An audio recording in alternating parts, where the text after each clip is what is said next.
trick on the scroll. Down, tech reflected. Feel the code. Now you're being directed.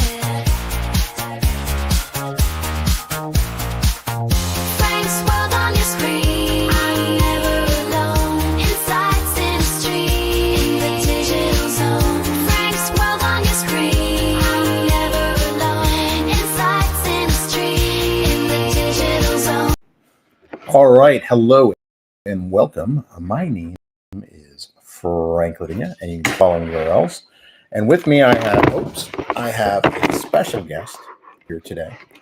Since we're talking about the future of education, I figure I would speak to the youngest member of my household, and he can talk. Hello, he can talk to you about what his expectations are as a. I guess you're not Gen Alpha. Would you be Gen Beta? What do you think?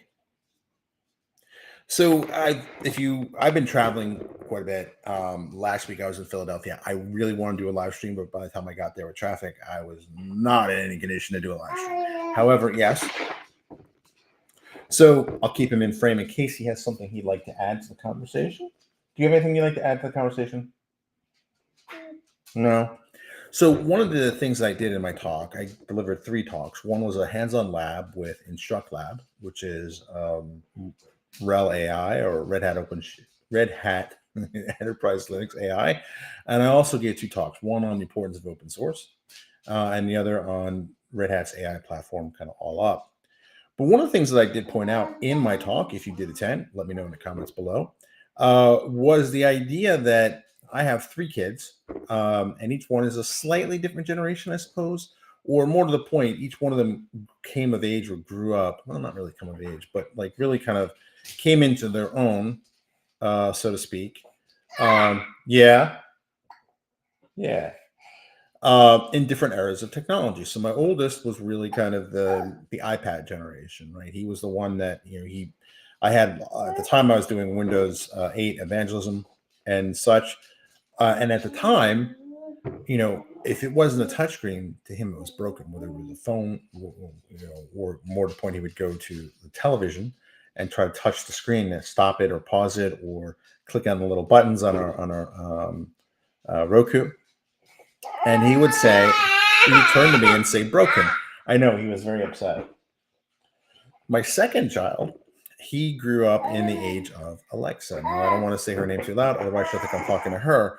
But he would, before he could even say the words Alexa, he would say, "Lex, Alexa." Yes, do you have something to say, sir? Mm-hmm. So since coming to live with us a year ago, this little gent is a cousin's baby. And he is now he always was part of our family, but now he's really part of our little, I guess, nuclear family. Yeah. And he is definitely a ham when it comes to the camera, right? So I often wonder what's going to be his kind of aha moment or kind of just technology he assumes that exists. It's probably going to be AI, but I think it's also going to be a specific implementation of AI. Now, arguably, you could say Alexa is a type of AI, which is somewhat true.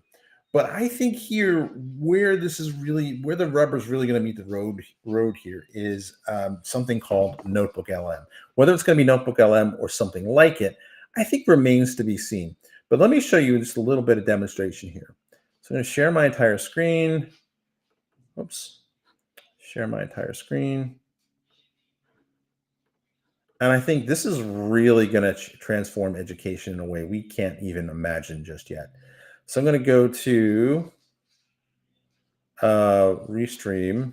I'm going to go here so I don't share anything that I don't intend to. How does that look? Yeah, that looks good. So I'm going to hit try NotebookLM. So you do is basically go to notebooklm.com. And I'm not burnt out, not now, but this is I uploaded a book from that I bought when I was earlier this year. But that's a story for another day. So here's an example. This is a transcript from a YouTube video on minimal RNNs. Now, why I had to paste it in is because if I try to paste the actual URL in, it doesn't seem to pull in the thing. So this is actually a service by Google. And to address this, I slung together this project here, Fetcheroo. Fetcheroo will go and basically pull down the transcript for any YouTube video, which I then copy and paste into this. And I'm not sharing the audio, but what I can do here is that this is Yannick Kilcher basically going through this academic paper. If I really wanted to make this complete, I would upload the academic paper as well as his discussion of it. And I can go here and I can get a summary right away. But I can also, now you can't really hear it because I didn't share the tab. This won't let me share the audio. But it's an 8-minute discussion of two, for lack of a better term, podcast hosts going through. And I can click study guide. It's actually going to generate a study guide. I can chat with it, and it's all using the source information that I pulled from a transcript. So another thing I did was, if we go here, come on, try NotebookLM.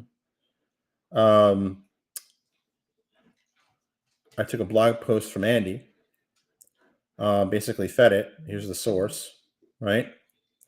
Again, I had to copy and paste the text. I suspect there's a problem, but you'll see it pulled out. Yes? Yeah. Yeah, this could help you learn your ABCs. You are correct, sir. He's definitely, but I think it's interesting. So I was able to copy and paste text. There does seem to be some problems where it's supposed to be able to pull on a website, but my blog doesn't work. Andy's blog didn't work. And a number of YouTube videos where pulling in the transcript didn't work. So that wrote Fetcheroo. I'll be sure to post the link to Fetcheroo. Fetcheroo is Python command line thing. I'm making a website for it, but that's neither here nor there. What do you think?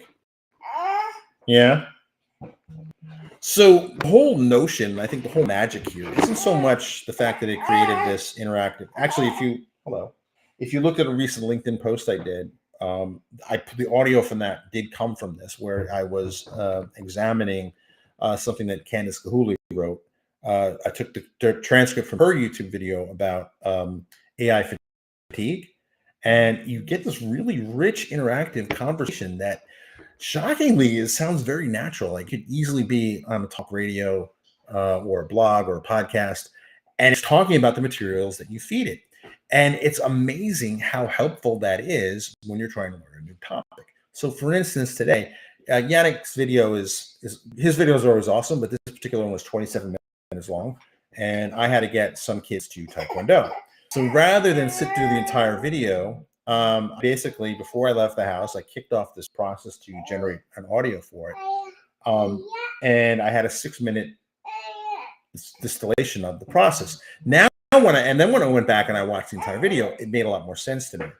Now, what will be interesting to see is when I go and read the academic paper behind it, but I have my special guest here because, he is special, but I also have a special guest because I think this is how his generation is going to learn. Now, whether or not these learning tools will be integrated into his official course room curriculum, I think that remains to be seen, but it's definitely going to be an advantage for kids who do have access to, these types of tools at home or through their parents or things like that. Yes, I know that does produce the issue of a digital divide, but I also think that if there is a digital divide, I think you can squarely put the blame on certain school systems who won't adopt this type of technology. Now, will they adopt this type of technology right away? I don't know. I doubtful, but I would imagine by the time he hits kindergarten or he starts learning, he could actually have some kind of personalized tutor. Every kid can have a personalized tutor that's generated through AI, right? So, yeah, I know. So say if there's a particular subject that a student is struggling with, they can have a personalized curriculum generated by AI. And I think this could actually be a great equalizer because not every school district has these resources, and not every school district has these resources to do it at scale. I know that's very upsetting. However, you're in a house of you're in a 2-engineer household, dude. You'll be fine. But the interesting thing here is how I think this has the power to transform education. So his generation, just like my oldest son assumes everything's a touchscreen, my middle son assumes everything is voice enabled or voice activated. He'll go everywhere and he'll say, "Alexa, what's the weather?" Right? Go Good. She picked up that I wasn't talking to her. I know it's very upsetting. It's okay. We'll ask the weather later. In any case, I just wanted to point out that maybe this is what's going to be for him, is that the assumption is that he'll be able to interact with some kind of learning tool and say, hey, I don't really quite understand that. Can you explain it to me? Or better yet, will the tool pick it up automatically and say, hey, it seems like you're like a little version of Clippy. Hey, it looks like you're having trouble with polynomial equations. Would you like a little bit extra help with that? And you can say, yes. You explain it to me in a way that makes sense, or put it in terms of sports analogies or whatever. And I encourage you today to go check out NotebookLM, because it is unreal how good this is. It's probably not going to be free forever. So in the meantime, enjoy it that it's free, but it has definitely changed the way I learn the topics. That's okay. Yeah. Maybe I can have it make a story for you. No? All right. So someone wants to hog the spotlight. What do you have to say, sir? Oh no, you're not taking this laptop with those sticky hands. Someone just had lunch, and I think it's time for a nap. So I will end the stream and I will say, go explore NotebookLM. It is something like I've never seen. I know Google has really struggled with some AI blunders in the last year, but I think this one is a win. The bugs and stuff in certain YouTube videos, it says it can't pull in a transcript. I think that's an easy fix. That's dollar store fixes. Some of the other problems they've had have been much bigger and much more systemic. So this one, though, I think they can fix pretty easily. And if they can fix that, I mean, for God's sake, it's Google, right? So they should be able to pull down and index content from the web. So with that in mind, I'm going to make sure this guy is ready for his little siesta. And let me know what you think in the comments. And have a great day. Yes, I'm going to play the outro graphics. I promise I will. There you go. There it is.